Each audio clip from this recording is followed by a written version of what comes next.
Bonjour et bienvenue sur votre émission Week Echo. C'est une première au monde. L'eau est devenue depuis quelques mois un produit sur le marché financier. À la base, une spéculation massive et des prix de l'eau qui grimpent au détriment du droit fondamental, celui d'un accès à l'eau pour tous. Pourquoi monétiser cette ressource indispensable à la vie et quelle place aujourd'hui pour l'économie de l'eau? Avec les confrères, on va en parler dans le décryptage. Et puis, on va s'intéresser à la tuberculose, cette pandémie qui touche les plus vulnérables de la population. À ce jour, c'est l'infection la plus mortelle au monde. Au Bénin, 9 malades sur 10 en guérissent. Toutefois, selon l'OMS, le taux de mortalité reste élevé. Quel est donc l'état des lieux de la lutte contre la tuberculose au Bénin? Pourra-t-on aller vers son éradication? On en parlera dans le dossier de la semaine avec notre invité. Ainsi donc se résume Week Echo de ce dimanche. On marque le premier arrêt, c'est le mini-journal.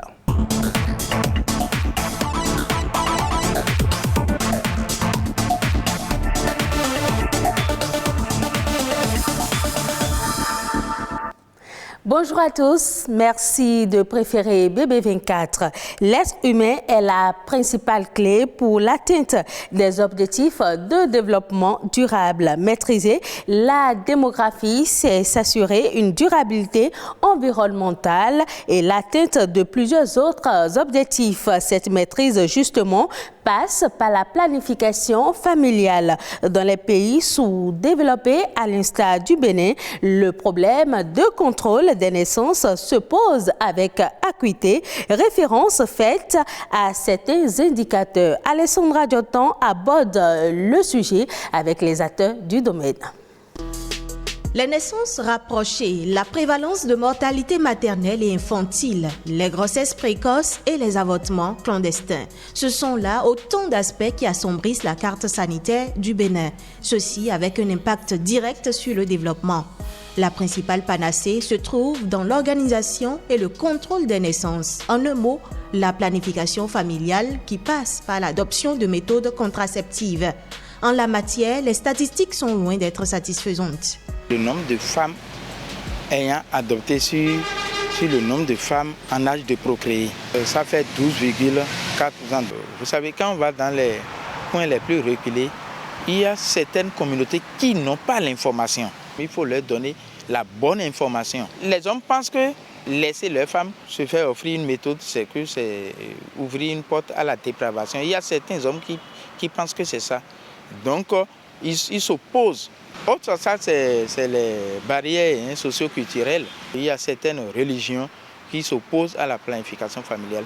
Au sein de l'islam, une des religions prédominantes au Bénin, la perception de la chose ne souffre d'aucune ambiguïté.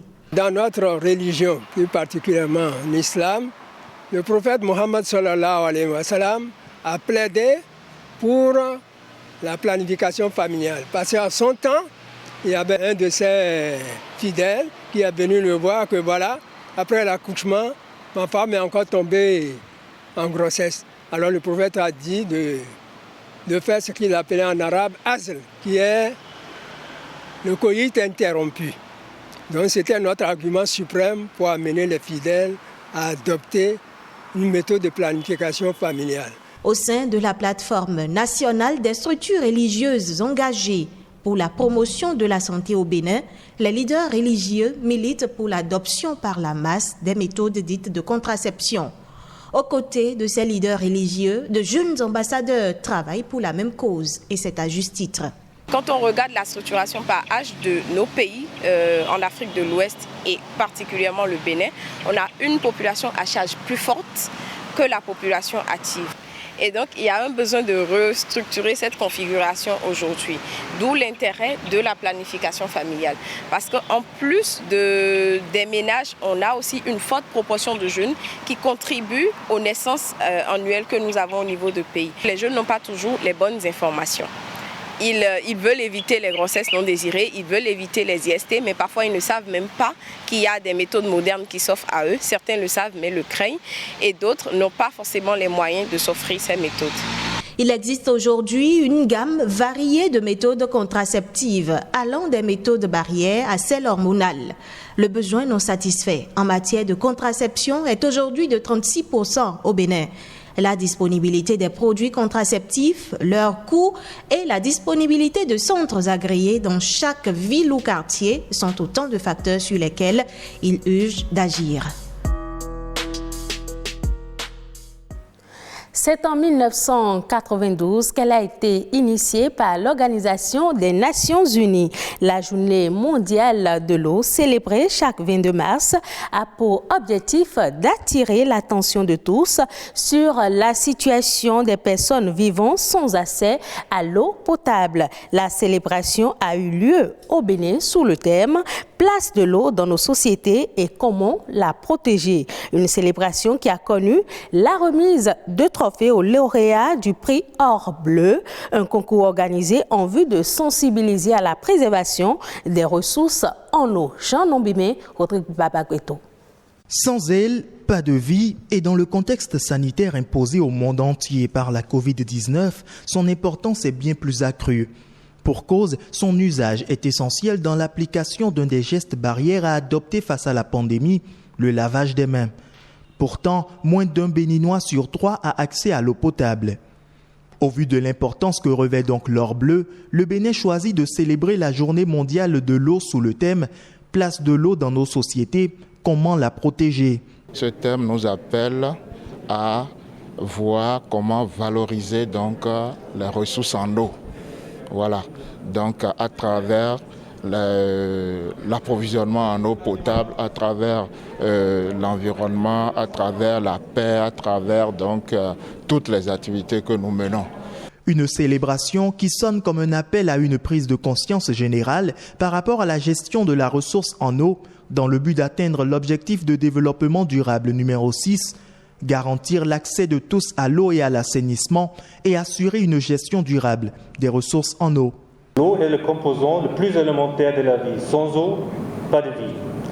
Mais nous devons tous garder à l'esprit que l'eau est une ressource limitée et que même lorsqu'elle semble abondante dans les lacs et les rivières, elle peut être menacée par la pollution aussi. Nous devons donc adapter notre utilisation de l'eau. Nous devons être responsables et utiliser notre eau de manière efficace et durable. L'innovation est nécessaire pour conduire ce changement. Et pour amener chaque citoyen à prendre conscience de l'importance de l'eau, la stratégie trouvée est le prix Or Bleu. Un concours qui vise à détecter et valoriser les meilleures inventions pour la préservation des ressources en eau et la promotion de l'hygiène en milieu scolaire. Syriac est l'un des lauréats retenus cette année. Ils sont au nombre de 7, soit 1 par catégorie. Dans la catégorie lettres, la missive de Syriac est reconnue comme la meilleure par le jury. C'est une évidence et nul ne l'ignore. L'homme sans l'eau est une pure illusion. Que pouvons-nous faire sans elle? L'eau, c'est la vie, dit-on souvent. Grande ma joie d'être parmi les lauréats ce jour. C'est une très grande préoccupation maintenant. Et nous devons œuvrer ensemble, inlassablement, et pour que notre pays soit un pays environnementalement viable, vivable et enviable. Bien-être, écotechnologie, dessin, théâtre, poésie et chansons sont les autres catégories qui composent le prix Or Bleu.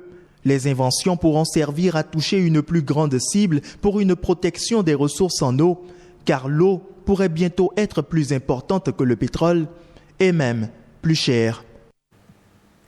Informer, éduquer et divertir, ce sont les 3 fonctions que l'on attribue aux médias. Et accomplir entièrement cette fonction, ils doivent prendre en compte les enfants. Chaque année, les médias consacrent entièrement une journée au programme dédié aux enfants. Les producteurs des chaînes consacrent des émissions à la situation des enfants et leur donnent l'occasion d'y participer. Émile Azopota. C'est une journée où les professionnels des médias du monde entier se mettent sur la même longueur d'onde que les enfants. Ils diffusent des émissions de qualité destinées consacrées aux enfants. Mais Surtout, donne l'occasion à ces derniers de participer à la production des émissions, de parler de leurs espoirs et de leurs ambitions et d'échanger des informations entre eux. Je propose qu'on aborde souvent les jeux vidéo, mais aussi les projets sur la santé. Parce que la santé avant tout, et surtout en cette période de Covid-19, on remarque toujours des victimes de Covid-19. Donc je propose qu'on diffuse souvent à la télé des lieux de santé, des hôpitaux. On fait des interviews dans des hôpitaux afin qu'on parle du coronavirus. J'aimerais qu'à l'occasion de cette journée internationale, on puisse diffuser des émissions qui sont basées sur la linguistique, les mathématiques, les disciplines qu'on enseigne à l'école et des jeux littéraires ainsi que mathématiques pour éduquer les enfants et les assister dans leur routine scolaire. Dans l'élaboration d'une grille des programmes, nous tenons toujours compte de nos différentes cibles. Donc, chaque programme diffusé vise prioritairement à informer, éduquer et distraire. Mais en ce qui concerne les enfants, nous avons des programmes qui collent à leurs différentes tranches d'âge. Nous diffusons des dessins animés, des documentaires, des séries qui en appellent un peu à la conscience des enfants en même temps que ça les distrait. S'il est vrai que les médias ont un rôle essentiel à jouer pour aider les enfants à faire connaître leur vision du monde, cette journée leur offre l'occasion de raconter leur propre histoire en tant que producteurs, reporters, rédacteurs, invités et directeurs de programmes de radio et de télévision. Nos enfants ne connaissent même pas l'identité de leur pays. Il va falloir inscrire ça dans le programme. Ils ne savent pas c'est quoi le Bariba par exemple. Il faut passer, expliquer l'ethnie Bariba, l'ethnie Fon, l'ethnie Kotafon, l'ethnie Hausa, les différentes ethnies qui existent. Nous mettons par exemple les dessins animés en début de soirée, lorsque les enfants reviennent autour de 16h30, 17h30, ils prennent un peu de répit et là ils peuvent regarder leurs dessins animés ou des magazines de leur âge. La journée permet à ces médias d'exploiter le pouvoir de la télévision et de la radio pour sensibiliser les populations aux problèmes de l'enfance. Lors de la journée internationale de la radio et de la télévision en faveur des enfants de 1998, quelques 2000 organismes établis dans 170 pays ont diffusé des programmes spéciaux sur l'enfance, souvent préparés par des enfants. Ce sera tout pour le mini-journal de ce dimanche. Ne zappez surtout pas, Week Echo se poursuit avec Ulvaeus Balogun. Merci à vous, Nadège Moladessani. Et Week Echo se poursuit ici sur ce plateau avec, à présent, la revue de presse économique, une présentation de Rodrigue Babagbeto.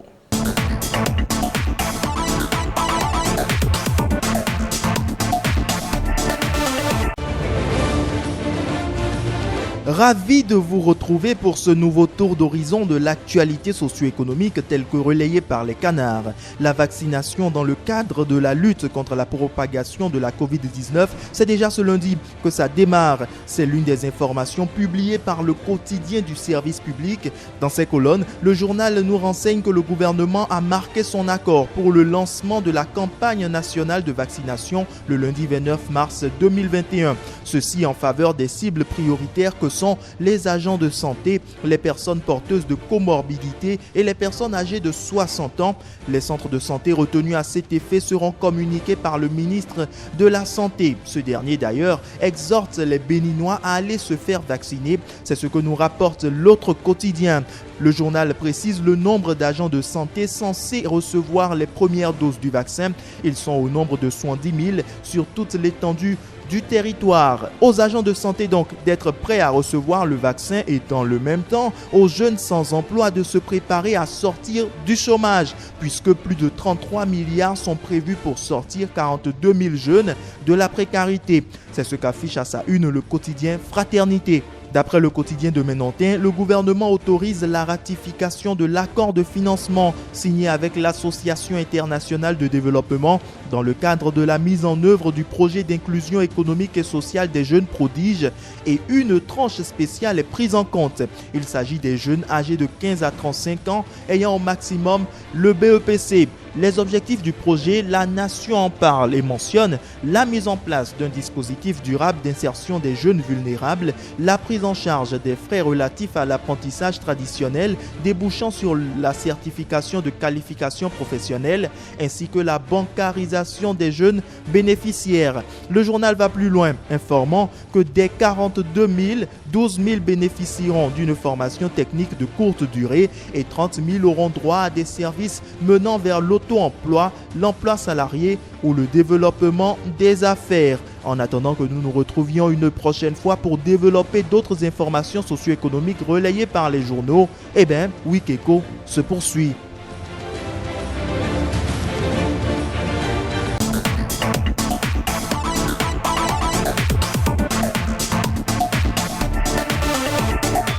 Je le disais, alors que c'est un besoin vital et nécessaire à la vie, l'eau est de plus en plus considérée comme un bien économique. Et cela dans un environnement où l'on a du mal à atteindre l'accès universel à l'eau potable. On pose le débat dans le décryptage.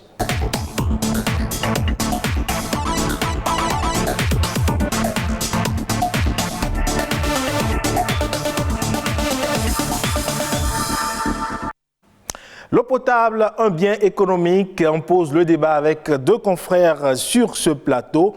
J'ai avec moi Yves Patrick Loco. Yves, bonjour. Bonjour Yvaeus. Merci d'être avec nous. Aux aimables téléspectateurs de BB24. À côté de Yves, Alain Tossounon, il n'est plus à présenter. Alain, bonjour. Oui, bonjour chers confrères. Alors Alain, on sait tous que l'eau est nécessaire à la vie et que d'ailleurs chacun doit y avoir accès. Alors vous, est-ce que vous comprenez cette approche économique de l'eau qui est de plus en plus mise en avant aujourd'hui? Bon, d'abord, il faut dire qu'on n'est pas surpris parce que ça fait déjà quelques années que le phénomène de la monétarisation de l'eau a commencé à être mis en débat. Et puis, on n'est pas surpris parce que déjà, vous allez vous rendre compte que après le pétrole, ça va être l'eau qui va être au cœur des enjeux. Déjà, quand vous voyez la crise entre la Palestine et l'Israël, les gens ne savent pas, mais au fond, c'est une crise de l'eau. Parce que l'eau se fait de plus en plus rare pendant que la démographie est galopante. Et donc, vous savez aussi que près de 2,5 milliards personnes dans le monde n'ont pas accès à l'eau potable. Et donc, quand on voit aussi l'importance de l'eau dans la vie de l'être humain et des écosystèmes, on comprend que l'eau est un enjeu aujourd'hui mondial. Parce que quand on prenait l'eau, on parle de l'eau pour la consommation, mais il y a de l'eau pour l'industrie, l'eau pour l'agriculture, et l'eau est indispensable aussi pour la culture. Tout à fait. Et vous voyez un peu, donc c'est pour cela que il est absolument absurde et c'est un crime contre l'humanité de considérer l'eau comme un bien marchand, comme un bien économique. Ouais, cette valeur que l'eau a, est-ce parce que c'est autant utilisé que certaines personnes se disent qu'il faut en tirer des ressources monétaires? Ça va être difficile d'attribuer une valeur économique à l'eau. Parce que quand vous prenez l'eau, je l'ai dit tout à l'heure, il faut voir tous les usages qu'on en fait. Déjà, même l'homme est constitué de 60% de l'eau. Ensuite, il n'y a pas que la consommation. Il y a ce que représente même l'eau. Vous voyez, même dans la religion, l'importance de l'eau. L'eau, c'est un symbole de paix. Quand les gens doivent faire la paix, vous avez l'eau qui est là. Donc, ça va être difficile de quantifier cela, d'attribuer une valeur à l'eau. À partir de ce moment, si l'eau ne peut pas être monétarisée, si on ne peut pas attribuer une valeur économique, alors pourquoi considérer cette eau comme un bien économique? C'est pour ça que nous pensons que c'est totalement absurde. Et au-delà d'en faire, comment on appelle, marché financier. C'est totalement absurde. Alors, Patrick Loco, l'eau, un bien libre qui devient un bien économique. C'est du paradoxe. C'est aussi paradoxal que ça ne s'entend pas. C'est vrai, c'est depuis septembre 2020, je crois, à la bourse de Wall Street. Voilà. Et ça a été coté à l'indice Nasdaq. Et on dit que c'est pour protéger les agriculteurs parce que l'agriculture intensive a besoin d'eau, l'agriculture vraiment de rente a besoin d'eau. Mais est-ce pour autant qu'il faut en aller vers cette monétarisation de l'eau-là? Je crois que, en fait, heureusement que ce n'est pas encore en Afrique. Est-ce qu'on va copier ce modèle-là? Je ne sais pas. Je prie tous les dieux pour que cela ne se passe pas. Parce que c'est difficile d'avoir de l'eau qui, d'ailleurs, souvent a été subventionnée pour atteindre... parmi les objectifs du développement durable, les ODD, l'eau a une bonne place et c'est encourageant qu'au Bénin, les chiffres évoluent. La revue semestrielle à décembre 2020 a montré que les chiffres sont encourageants. Donc, il ne faut pas que cette tendance à monétariser l'eau, à la coter en bourse qui a commencé puisse se répandre. Ce serait vraiment dommage pour l'atteinte des objectifs de développement durable. Une marche que le Bénin a amorcée et qui tend à vraiment se concrétiser. On est en milieu rural à un taux d'environ 70,16% de couverture. Contre 49% en fin 2019. Donc, il y a un effort qui se fait. Quand vous prenez la route vers le nord Bénin, par exemple, dans les villages aux abords de la route, vous comprenez, vous voyez l'installation de gros tuyaux. Donc, il y a quelque chose, il y a une révolution qui est en marche dans ce domaine. Donc, l'autre chose que les spécialistes mettent en avant pour expliquer ou tenter d'expliquer cette monétarisation, c'est aussi la mauvaise gestion que l'on fait de l'eau. Oui, c'est pour ça qu'il faut aller vers une meilleure gouvernance de l'eau. Voilà, et il faut de la sensibilisation. Aujourd'hui, il y a dans certains villages, je ne sais pas si le tir est en train d'être corrigé, mais pour les informations que j'ai, il y a des bonnes fontaines qui ont été installées, des forages, et ça c'est de la mauvaise foi. Il y en a qui volent les groupes électrogènes qui sont censés alimenter ces forages-là. Il y a dans certaines localités la pompe qui tombe en panne et il n'y a personne pour la réparer. Donc, s'il y a une meilleure gouvernance au niveau de cette gestion-là, je crois qu'on va peut-être rentabiliser pour pouvoir en construire d'autres. Je sais qu'il y a une agence qui est très active sur le terrain actuellement. Donc, il faut la gouvernance autour de la gestion de l'eau, la gouvernance aussi bien administrative, financière que comportementale. C'est ça. Parce que nous avons des ressources d'eau, des écosystèmes aquatiques dans lesquels on continue d'aller jeter, par exemple, des ordures qu'on comble. Il y a les passages naturels de l'eau qui sont comblés et tout ça. Donc, il faut de la gouvernance autour de la question de l'eau pour qu'on n'en arrive pas à sa monétisation. Alors, Alain, on parle de l'eau qui est cotée en bourse, mais je ne sais pas, on met un peu sous volet. Aujourd'hui, au Bénin, on paie pour avoir de l'eau chez nous. Avec la Société nationale des eaux du Bénin. On ne paie pas l'eau, mais c'est le service qu'on paie. Il faut faire on ne paie pas l'eau. D'abord, sur la question des marchés de l'eau, il faut dire que dans le monde, il y a des expériences déjà qui démontrent que cette histoire de marché de l'eau ne fonctionne pas. Je vais donner 2 exemples. Il y a le cas du Chili. Au Chili, les eaux de rivière ont été mises aux enchères. Et qu'est-ce qu'on a constaté? Ce sont les milliardaires qui ont acheté. Et qui ont acheté, qu'est-ce qu'ils en ont fait? Ils ont fait ils ont mis en place de gros systèmes d'irrigation au détriment donc des petits producteurs. Ça veut dire que on met en avant que c'est vraiment pour l'agriculture, mais en réalité, c'est que ce sont les petits paysans, ce sont les petits producteurs qui vont en souffrir. Il y a le cas de l'Australie. ça a été la même chose. C'est-à-dire, on a créé le marché de l'eau qui a été créé. Qu'est-ce qui s'est passé? C'est qu'on a eu des investisseurs, on a eu des industriels qui s'accaparent donc la plus grosse part. Et là, maintenant, pendant que vous avez des paysans qui en manquent pour faire donc l'agriculture familiale. Donc, ça veut dire que, ramené dans notre contexte, vous avez vu déjà que la question de l'accès à l'eau est déjà un problème. Et que nous avons beaucoup de nos compatriotes qui, aujourd'hui, n'ont pas la capacité de payer même le service. Or, depuis le 28 juillet 2010, ça fait 10 ans déjà, l'ONU a reconnu l'eau comme étant un droit fondamental. Ça veut dire que chacun a droit à un approvisionnement suffisant qui doit être physiquement, c'est-à-dire que l'eau, là, ça doit être physiquement accessible à un coût abordable et à une qualité acceptable. Autrement dit, ça veut dire que un humain, ça veut dire que même s'il n'a pas l'argent, il doit avoir accès à un minimum pour ses besoins, c'est-à-dire pour la consommation et pour ses besoins domestiques. Donc à partir de cet instant, si on reconnaît le droit à tout un chacun de nous, ça veut dire qu'on ne devrait même pas priver, on ne devrait même pas faire payer. C'est ça. Vous voyez, en Afrique du Sud déjà, on ne peut pas te couper de l'eau, on ne peut pas te couper l'eau à la maison. Parce que les gens ont compris que, et ça, c'est l'application du droit à l'eau. Aujourd'hui, c'est pour ça que vous allez constater au niveau de la SONEB, on fait un système de péréquation pour que l'eau ne coûte pas. C'est-à-dire qu'on essaie de mettre tout le monde dans le... Exactement. Et vous avez cette tranche sociale.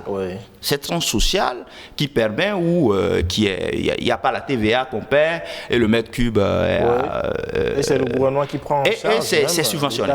On devrait aller même à la gratuité. Donc, et nous on demande en tant qu'acteurs, on demande que les pauvres, parce qu'il y en a encore malgré ça, malgré ce dispositif, vous avez des pauvres qui n'arrivent pas à payer la facture d'eau et on les coupe pour ça. On ne doit pas couper en principe. Donc il faut, nous appelons même à revisiter cela, parce que ce qui arrive aujourd'hui, et c'est ça que le gouvernement actuel veut corriger, c'est que quand vous allez dans les milieux ruraux, dans les communes rurales, c'est qu'avec les systèmes d'AEV que nous avons, l'eau revient plus cher en milieu rural qu'en milieu urbain, ici. Où vous, par exemple, on vous applique la tranche sociale et tout, alors que vous avez quand même un niveau de vie qui est beaucoup plus... donc, il faut corriger cela, et je crois que après donc cette phase où on va déployer tous des systèmes d'eau et autres, en matière donc de gestion de gouvernance, il va falloir corriger cette disparité, cette injustice sociale où en milieu rural on paie, où on consomme moins l'eau. Vous voyez, on consomme moins l'eau là-bas. Parce que là-bas les gens ils n'ont pas les machines, la consommation de l'eau. Donc je crois que aujourd'hui, pendant qu'on manque de l'eau et qu'on n'arrive pas donc à amener tout un chacun à avoir de l'eau potable, si on doit aller sur le marché financier où vous avez de gros investisseurs, des industriels qui vont s'accaparer de l'eau, et déjà ça arrive.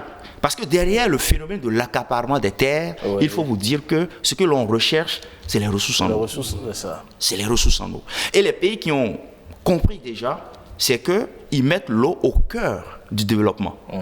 Et je crois que c'était le thème du 7e Forum mondial de l'eau en Corée du Sud, où les gens ont dit que si vous n'avez pas de l'eau, vous ne pouvez pas faire le développement. C'est ça que les gens n'ont pas compris.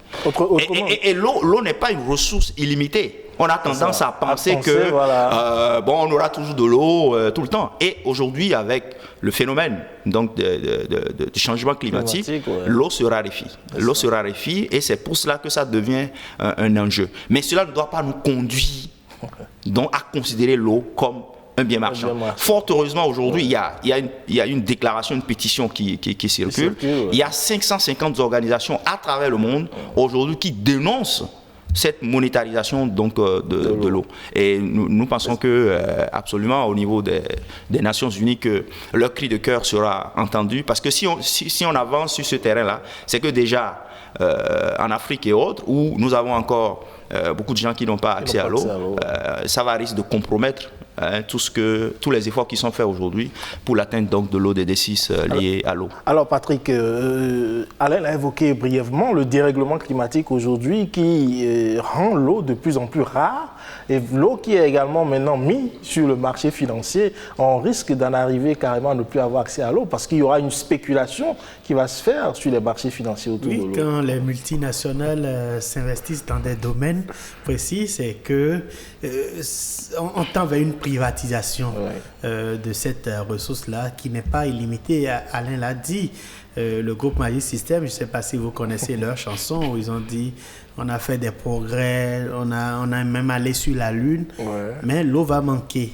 Si on ne se prend pas au sérieux, si on ne gère pas bien l'eau, si on ne respecte pas en fait l'utilisation dans les normes de l'eau, elle va arriver à manquer un jour. On ne le souhaite pas. Mais pour en arriver à cet accaparement-là, je dirais qu'il va falloir vraiment que l'ONU entende le cri de cœur des organisations qui ont mis en circulation cette pétition-là pour que vraiment on en a... Fort heureusement que c'est au niveau d'une seule place boursière. Mais est-ce qu'en l'état actuellement, est-ce que l'ONU peut demander qu'on retire l'eau qui est ainsi mise à la bourse de Wall Street? C'est fort possible. L'ONU est... comment on dit, a édité les ODD. Voilà, et le point 6 est lié à l'eau. Donc, si cette organisation mondiale tient à ce que l'eau pour tous soit une réalité, elle devait se soucier des menaces qu'il y a au niveau de l'eau. Et pour en revenir au plan national, il faut regretter que les souhaits du conseil, comment on les appelle, le CANEA. C'est le conseil le cadre de concertation. Voilà, le cadre de concertation des acteurs non étatiques de l'eau et de l'assainissement. Ils ont même voulu qu'on constitutionnalise l'eau au Bénin, toujours pour prévenir le manque de la ressource, voilà, pour protéger cette ressource. Mais malheureusement, leur cri de cœur n'a pas été entendu. Alors, Alain, aujourd'hui, quels sont les défis à surmonter et les bonnes pratiques à avoir pour continuer à bénéficier de cette ressource-là? D'abord, il faut bien considérer que l'eau n'est pas une ressource illimitée. Ça veut dire qu'on doit faire un effort déjà de connaître la disponibilité de l'eau pour sa bonne gestion. Et c'est là où nous appelons, disons, les décideurs actuels. Et il faut investir dans la connaissance de la ressource. Parce que, vous voyez, pour mieux gérer, pour mieux planifier la gestion, ça veut dire qu'aujourd'hui, on a une connaissance parcellaire, parce que vous avez les eaux de surface, mais vous avez aussi les eaux souterraines. D'abord, donc il faut connaître véritablement qu'est-ce qu'on a comme disponibilité sur nos territoires. Même si, en ce qui concerne les eau souterraines, l'eau n'a pas de frontières. Vous voyez les aquifères qui traversent plusieurs pays. Mais on doit savoir qu'est-ce qu'on a comme disponibilité. Et ensuite, planifier la gestion. Parce que vous savez, la population augmente et la demande va avec. Également. Ça veut dire que il faut aujourd'hui, nous avons besoin de combien de quantité de mètres cubes pour la consommation. Maintenant, il faut réserver l'eau pour l'agriculture, qui également, si l'agriculture s'intensifie, on aura besoin de plus d'eau. Vous avez l'industrie, vous avez aujourd'hui les barrages qui sont en train d'être réalisés. Et maintenant, la gestion durable. La gestion durable, ça veut dire quoi? Comment on fait véritablement pour que l'eau ne finisse pas? Il faut la valoriser. C'est pour ça que le thème de la journée mondiale de l'eau cette année, qui a été célébrée le lundi dernier, le 22 mars, c'était la valorisation de l'eau. Donc, comment on fait pour que l'eau ne continue pas à être un problème avec les inondations, mais que ça soit une opportunité pour valoriser l'eau? Ça veut dire que l'eau pour l'élevage, l'eau pour la pisciculture, l'eau pour le maraîchage et tout. Parce qu'aujourd'hui, quand vous voyez un peu, aujourd'hui, on n'a pas beaucoup de retenues d'eau, on n'a pas beaucoup de barrages. Est-ce que vous dites que là nécessite beaucoup de moyens quand même? Oui, mais beaucoup de moyens, mais à la fin, ça veut dire que la valorisation de l'eau, ça va apporter beaucoup d'argent. Allez au Burkina, vous n'allez pas faire 100 km sans avoir un barrage ou une retenue d'eau. Ça permet de faire des cultures de contre-saison. Et aujourd'hui, vous savez très bien que acheter la tomate à une période de l'année, ça coûte très cher. Donc ça veut dire qu'on a besoin de l'eau pour l'hydroélectricité, par exemple. Donc je crois qu'il faut amener les décideurs à comprendre la nécessité vraiment de mobiliser l'eau au niveau des barrages et autres, pour qu'on puisse mieux la valoriser, pour que aussi moins la polluer, parce qu'on a aussi des risques de pollution. Vous avez vu au niveau des berges lagunaires, heureusement qu'un travail a commencé, il faut aller plus loin. Mais quand vous voyez aujourd'hui toutes nos rivières, nos plans d'eau, nos cours d'eau, aujourd'hui sont pollués. La culture avec beaucoup de pesticides, ça finit dans nos cours d'eau. Donc il y a aussi les nappes phréatiques, il faut lutter efficacement contre la défécation à l'air libre, parce que si on pollue notre environnement, notre cadre de vie, c'est que l'eau qui est au niveau de la nappe phréatique, on risque de la polluer aussi. Et après, ça va compromettre tous les efforts qui sont faits pour donner de l'accès universel à l'eau potable. Alors, résoudre le défi de la rareté de l'eau, Alain a évoqué la récupération des eaux de pluie, par exemple. Aujourd'hui, nous, on a encore la chance, quand même, il pleut encore, mais on n'en fait rien de cette eau-là. On n'en fait rien, on attend que ça inonde les populations, les rues, dans Malanville, dans le zoo, dans l'Ouémé, dans la vallée et tout. Donc il faut aller vers une maîtrise de l'eau. Alain l'a évoqué, on ne connaît pas encore, on n'a pas une idée claire de tout ce qu'on a sous notre sous-sol comme ressources en eau. Donc il faut vraiment que, c'est vrai, il y a l'Institut national de l'eau qui est là, qui forme des étudiants depuis quelques années. Il faut que ceux-là s'investissent dans les recherches, il faut qu'ils s'investissent dans la formation a commencé, mais qu'ils s'investissent à faire plus de recherches pour la valorisation de l'eau, à initier des projets qui seront financés pour pouvoir aller vers une meilleure maîtrise de l'eau. Ne pas laisser s'évaporer l'eau de pluie qui tombe, qui inonde les maisons, qui inonde les rues, qui fait qu'on ne peut pas passer sur certaines artères après quelques gouttes de pluie sur Cotonou. Donc il faut vraiment que les réflexions se mènent à la valorisation et à la gestion de cette eau-là que nous avons en abondance. Oui. Merci à vous Yves-Patrick Loko, Alain Tossounon, merci également pour vos éclairages. Sans plus tarder, on installe le dossier de la semaine.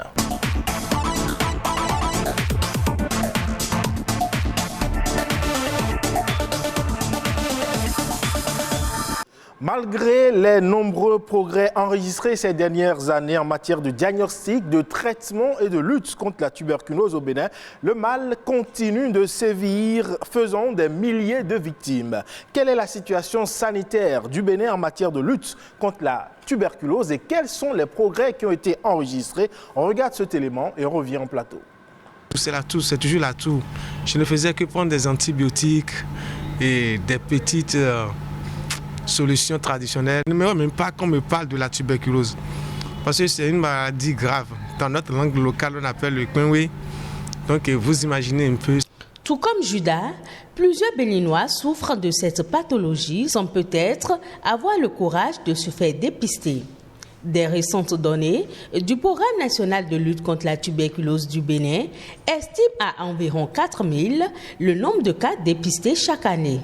Dès que le diagnostic est fait, les patients sont pris en charge gratuitement dans l'un des 89 centres installés sur toute l'étendue du territoire national. Et lorsque ces malades sont mis sous traitement, nous arrivons à guérir, à avoir ce que nous appelons succès thérapeutique chez 9 sur 10. Malheureusement, nous perdons encore 7% des malades, ce qui est beaucoup, ce qui représente environ 300 cas. Alors que si on se fait dépister tôt, il n'y a pas de raison qu'on ne guérisse pas de cette maladie. Une fois admis dans les centres dédiés, le patient tuberculeux est appelé à gérer le stress lié à son statut. C'est pourquoi il bénéficie d'un appui psychosocial dans son nouvel environnement. Ça peut se faire en termes de conseils aux patients, en termes de soutien moral, compte tenu des problèmes que pose le patient. Il peut s'agir aussi des médiations parce que le malade tuberculeux est souvent confronté à des problèmes de rejet, de stigmatisation dans son lieu de travail ou bien en milieu familial. L'autre étape, déterminante du traitement, est l'appui nutritionnel. La tuberculose fait perdre aux patients ses réserves en nutriments. L'inappétence, qui induit la perte de poids, constitue deux problèmes à résoudre pour la guérison du patient. Ils ont besoin plus de protéines et ils ont besoin plus de calories. On appuie les patients à travers des vivres frais dans certains centres et dans d'autres centres, on leur prépare sur place à manger, comme chez nous ici au Lazaret. L'Organisation mondiale de la santé dédie chaque année une journée à la sensibilisation et à la lutte contre la tuberculose. Elle a lieu cette année dans un contexte où la pandémie du coronavirus sévit encore. Même si la toux est un symptôme commun à ces deux pathologies, il est important de ne pas confondre tuberculose et coronavirus. Ce sont des maladies diamétralement opposées. Ce n'est pas parce qu'on a la tuberculose qu'on va faire le coronavirus ou vice-versa. Cela dit, quand on a la toux, ça peut être la tuberculose ou ça peut être le coronavirus. C'est pour ça que, par les temps qui courent, lorsqu'on tousse, il faut aller à l'hôpital pour qu'on sache si c'est une infection au coronavirus. Si ce n'est pas ça, on va vous mettre dans le circuit de soins pour finalement savoir si c'est la tuberculose. D'après le coordonnateur national de lutte contre la tuberculose, les pays développés ont vu leur taux d'infection en baisse et ceci grâce à la croissance de leur économie. La pauvreté est donc l'un des facteurs déterminants sur lesquels il faut agir. L'amélioration des conditions de vie des populations est une condition sine qua non pour réduire la contamination. Le dépistage précoce demeure la seule option pour en guérir. Et voilà, on parle de la tuberculose et notre invité sur ce plateau est spécialiste des maladies respiratoires et de la tuberculose, Dr Gildas Agodopessi. Bonjour. Bonjour. Merci d'être avec nous. Oui. Et pour m'accompagner dans ce entretien, Patrick Rodrigue. Patrick Adiagoudjou, Balougou. Bonjour, mesdames, messieurs. Bonjour. Alors, une urgence mondiale, voilà ce que dit l'OMS de la tuberculose depuis 1993. Chaque jour, près de 4000 personnes perdent la vie et près de 28 000 tombent malades. Mais avec la crise sanitaire mondiale, au Bénin, où en est-on dans la lutte? Gildas Agodopessi, alors l'OMS craint plus d'un demi-million de personnes supplémentaires décédées de la tuberculose en 2020, simplement parce qu'elles n'ont pas pu obtenir de diagnostic à cause de la pandémie. La Covid-19 a-t-elle relégué au second rang la lutte contre la tuberculose? Oui, merci. C'est bien l'impression que l'on a au regard des derniers chiffres, puisqu'on voit depuis plusieurs années, nous avons des indicateurs et on se rend compte que particulièrement pour l'année 2020, où nous avons connu cette pandémie-là, les chiffres ont connu une baisse. Déjà, le nombre de patients qui viennent vers les structures pour être dépistés et ensuite également le nombre de patients dépistés par rapport aux années antérieures. Alors que la courbe était une courbe d'allure croissante, cette année particulièrement 2020, nous avons eu une baisse des chiffres allant parfois de 15 à 30% dans l'ensemble des centres de dépistage et de traitement de la tuberculose du pays. Mais cela peut se comprendre par le fait que, par cette pandémie, on a dit d'éviter peut-être les sorties, les contacts et tout ça. Oui, probablement. La pandémie, c'est quelque chose d'extraordinaire. On n'a jamais été préparé à ça. C'est quelque chose qui nous a surpris. Et effectivement, dans cette panique-là, on a pu dire aux gens, quand vous avez la toux, n'allez pas à l'hôpital. Je pense que ça a été quelque chose qui n'a pas beaucoup fonctionné, sur lequel il faut que nous revenions pour dire aux gens, dès que vous avez une toux, allez à l'hôpital. Vous savez, la toux, c'est le symptôme majeur qui traduit le dysfonctionnement au niveau des poumons. Quand ça ne va pas au niveau des poumons, le premier symptôme, c'est la toux. Et vous savez, la tuberculose affectionne particulièrement le poumon, de même que le Covid. Et donc, ils ont un objet d'amour commun. Tout à fait. Mais heureusement, la toux dans la tuberculose est une toux qui dure dans le temps. Alors que dans la toux dans la Covid est une toux qui vient de façon brusque et puis qui évolue dans un contexte assez foudroyant, accompagné d'autres symptômes qui abattent en quelques jours le patient, alors que dans la tuberculose, c'est une toux qui est beaucoup plus insidieuse et qui dure dans le temps. Alors dans ce contexte-là, est-ce qu'on a une estimation? Combien de personnes souffrent de tuberculose sous nos cieux? Bon, l'OMS essaie de nous établir des chiffres en fonction, qui sont en fait des... Comment on appelle, qui se basent sur des statistiques. C'est des projections, comme on a l'habitude de dire. L'OMS classe le Bénin dans la liste des pays à incidence élevée de tuberculose. Exactement, comme toute l'Afrique, et l'Afrique noire particulièrement. Et donc, tels que les chiffres évoluent, actuellement, nous sommes autour de 4000 cas, et l'OMS estime que nous ne dépistons que 70% des tuberculeux dans notre population. Vous imaginez, il reste encore 30% qui ne sont pas dépistés. Mais qu'est-ce qui fait la difficulté pour que ces 30%-là n'aient pas accès? Alors, l'une des difficultés que l'on perçoit tout de suite, c'est le fait que ces populations, la tuberculose, vous me permettez de faire peut-être quelques petits rappels. La tuberculose est une maladie de la pauvreté. On peut le dire comme ça. Oui. On peut le dire comme ça. Je me suis demandé pourquoi. Quand on est pauvre, ça veut dire qu'on est tuberculeux d'office. Parce que dans les facteurs de risque de la maladie, il y a des facteurs qui sont liés, qui sont des facteurs qu'on appelle encore des facteurs socio-collectifs. Et il y a des facteurs qui sont des facteurs individuels. Je vais y revenir. Okay. Alors, quand vous prenez les facteurs socio-collectifs, tous ces facteurs ont en commun la pauvreté. Parce que le premier facteur de risque que nous avons chez les malades, qui concerne presque 70% des malades, c'est la malnutrition. Ok. Vous voyez, c'est la malnutrition. Ensuite, il y a la promiscuité. Vous voyez un peu. Et puis, il y a les mauvaises conditions de vie, d'hygiène et tout ça. Et donc, tout ça, tous ces facteurs que j'appelle facteurs socio-collectifs ont comme dénominateur commun la pauvreté. Voyez-vous. Ensuite, il y a des facteurs individuels liés à l'individu. Certaines maladies, par exemple, certaines maladies dites chroniques, qui, surtout lorsqu'ils ne sont pas bien pris en charge, vont fragiliser le terrain. Exemple de maladie? Exemple de maladie, il y en a presque toutes les maladies que vous connaissez, avec une mention quand même assez spéciale pour le VIH-Sida, VIH-Sida, qui est une maladie en réalité qui détruit le système immunitaire de l'individu et donc qui permet à la tuberculose de se développer beaucoup plus facilement. Ensuite, il y a toutes les autres maladies. Un diabète, par exemple, qui n'est pas équilibré, je précise bien qu'il n'est pas équilibré, peut être un terrain sur lequel facilement une tuberculose peut se développer. Mais au-delà de tout ça, est-ce qu'il n'y a pas une certaine hausse du coût des soins qui amène les populations à être réticentes? Puisque justement le facteur, c'est la pauvreté, comme vous le dites. Oui, la hausse du... Le traitement non plus. Justement, c'est ça. Le dépistage est tout à fait gratuit. Le dépistage est tout à fait gratuit. Mais le traitement, non. Le traitement est tout à fait gratuit aussi. Mais le problème, c'est que les gens, du fait d'un certain nombre également de facteurs, de contraintes sociales, ou bien les gens ne connaissent pas la maladie, ne veulent pas se rendre au centre de santé. On l'a suivi tout à l'heure dans l'élément témoin. Voilà.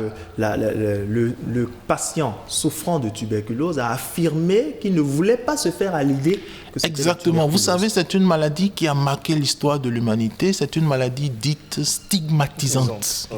Okay? Dans nos sociétés anciennement, les gens connaissaient cette maladie-là.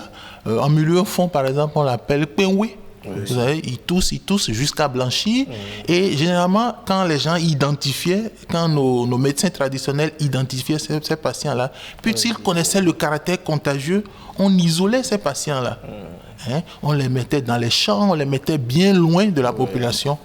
Vous voyez, et donc, ça fait que quand les gens toussent parfois, ils ont peur.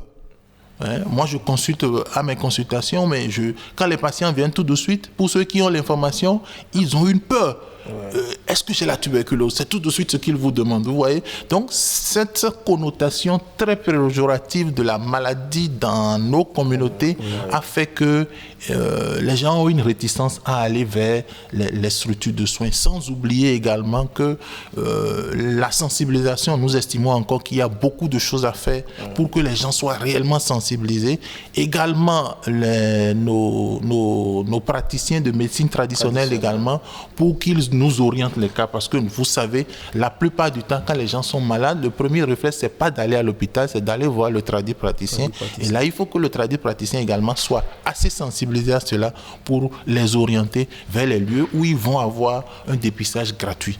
Et là, on ne comprend pas. Voilà une maladie, nous savons le diagnostiquer gratuitement. Le traitement, il est gratuit et on ne comprend pas que cette maladie continue encore de tuer nos populations. Très bien. Alors, il faut dire que vous êtes spécialiste de la tuberculose et dans le même temps coordonnateur du programme national contre la tuberculose. Dites-nous, à ce jour, quelles sont les actions concrètes qui ont été mises en place par le PNT pour améliorer la lutte contre la tuberculose? Alors, beaucoup d'actions ont été menées depuis plus de 3 décennies que le programme existe. Alors, le programme, c'est une structure, bien sûr, c'est le bras armé du ministre de la Santé pour mettre en œuvre la politique de lutte, la politique du gouvernement pour lutter contre cette maladie-là dans le pays. Et donc, en tant que tel, cette lutte comporte plusieurs versants. Vous souffrirez que je ne vous parle que du versant vu côté médical de la chose. Il y a plusieurs versants. Je vous ai dit tout à l'heure que le premier facteur de risque de cette maladie, c'est la pauvreté. La lutte contre la pauvreté, c'est l'affaire de tous. Et quand on sait que c'est une lutte qui dure depuis des années, pourtant on n'est pas arrivé. On n'est pas arrivé, il va falloir qu'on use davantage de stratégies et qu'on y travaille davantage. Et donc, l'un des premiers axes, parce que c'est un combat qui comporte plusieurs manches, et l'un des axes que le programme a choisi, c'est d'offrir l'offre de soins. Et donc, la création des centres de dépistage et de traitement à travers l'ensemble du pays. Aujourd'hui, nous en avons 89. Sur l'ensemble du territoire. Sur l'ensemble du territoire. 89 centres de santé distribués dans toutes les communes. Il y en a presque dans toutes les communes du Bénin. Où les patients, où on met en place tout le dispositif qu'il faut pour que le dépistage soit réalisé gratuitement dans ces centres-là. Il y a également ces centres-là sont en même temps des centres de traitement. Et ces patients-là peuvent bénéficier gratuitement du traitement en plus de tout ce qui va avec l'appui psychosocial, l'appui nutritionnel, comme vous avez pu le voir. Donc, le rôle du programme, c'est de continuer davantage à offrir, à élargir l'offre de soins pour que le patient, quel que soit l'endroit où il se retrouve dans le pays, qu'il puisse avoir accès à un centre de santé. Donc, il y a encore des zones qui ne sont pas couvertes, c'est ce que vous voulez dire? Alors, il y a encore des zones qui ne sont pas couvertes. Vous voyez, on n'a pas encore couvert peut-être je crois que le Bénin compte plus de 600 formations sanitaires, mais normalement, toutes ces formations sanitaires étant animées par des professionnels de santé qui connaissent le réseau de soins de la tuberculose, devaient pouvoir référer les patients vers les centres où ils pourront disposer des centres de traitement qui relèvent de leur juridiction pour une meilleure prise en charge. Mais au vu de tout ça, est-ce que vous avez une estimation du nombre de personnes qui ont été sauvées justement à ce jour, qui ont été guéries de la tuberculose, pour le dire ainsi? Oui, les statistiques sont là. Vous savez que chaque année, on a environ 4000 cas. Et donc, on peut vous remonter pour vous dire. Et on sait que de ces 4000 cas, nous en perdons en moyenne 300. Et ça, c'est par rapport à ceux qui rentrent dans notre réseau de soins. Puisque je vous ai dit tout à l'heure que l'OMS estime que nous ne dépistons que 70%. Donc, il y a 30% qui sont hors des circuits de soins et qui continuent encore de mourir, malheureusement, alors que le médicament existe, le diagnostic, il est gratuit. Alors, quand vous parlez de la pauvreté, on sait que le gouvernement a lancé un projet dénommé ARCH qui devrait normalement s'occuper des personnes démunies, vulnérables et tout ça. Est-ce que ces personnes-là sont, ou plutôt les patients ou les personnes souffrant de tuberculose, est-ce qu'ils sont... quel est le lien? Je pense que ce projet sera assez salutaire pour le programme. Parce que déjà, si les gens peuvent aller, lorsqu'ils ont des problèmes de santé, aller consulter, je pense que c'est déjà un pas très important. Ouais. Parce que dès qu'ils vont rentrer dans le réseau de système de soins, on pourra les orienter vers les endroits où ils vont pouvoir bénéficier gratuitement du dépistage et du traitement de la tuberculose. Donc réellement, la couverture sanitaire universelle telle que recommandée par l'OMS pour soigner la tuberculose serait vraiment favorable. Ah, mais ce sera une solution salutaire et qui va permettre aux populations de pouvoir réellement accéder à l'offre de soins que propose le programme national. J'ai une dernière question. Oui. Est-ce qu'on peut prévenir la tuberculose? Si oui, comment?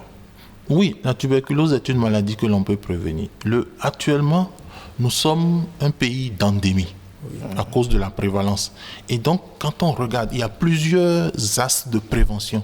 Mais l'axe de prévention qui va donner le plus de résultats pour nous aujourd'hui, c'est l'axe de dépistage et du traitement. Parce que c'est une maladie infectieuse à transmission interhumaine qui part donc de l'homme malade vers l'homme sain. Et donc, si on arrive à stériliser le réservoir, si on arrive à guérir tous ceux qui ont la maladie, la chaîne de transmission s'arrête. Ça va couper tout de suite. Donc, c'est le premier axe qui est l'axe le plus important et sur lequel nous concentrons actuellement j'allais dire, la majorité de nos efforts pour arriver. Il y a bien évidemment, il y a également d'autres axes que vous connaissez très bien, sur lesquels nous ne sommes pas aussi mauvais que ça dans le pays. Il y a la vaccination. La vaccination par le bacille de Calmette et Guérin. Mais il faut dire que cette vaccination, à la date d'aujourd'hui, n'est pas totalement efficace pour guérir de la maladie, mais ça prévient les formes graves. Et bien évidemment, la lutte pour l'amélioration des conditions de vie des populations. Et rappelez-nous rapidement les modes de transmission. Alors, la transmission se fait essentiellement par voie aérienne, d'un sujet malade à un sujet sain, à l'occasion de la toux. C'est en toussant que le sujet malade émet un aérosol dans lequel il y a des particules de ce germe-là qu'on appelle le bacille de Koch qui va rentrer dans les voies respiratoires de son vis-à-vis. Je crois qu'au vu de ce que vous venez de dire, il faut repréciser aux chers téléspectateurs que le port de masque est toujours obligatoire. Le port de masque, tout en nous permettant de lutter contre Covid, nous permet également de lutter contre la tuberculose. Et ça nous permet également de tousser dans le coude. Ce sera donc tout sur cette émission par rapport à cette thématique relative à la tuberculose, à la lutte contre la tuberculose au Bénin. Et ce sera également tout pour Week Echo de ce dimanche que je vous remercie d'avoir pris le plaisir de suivre. Portez-vous bien et à dimanche prochain.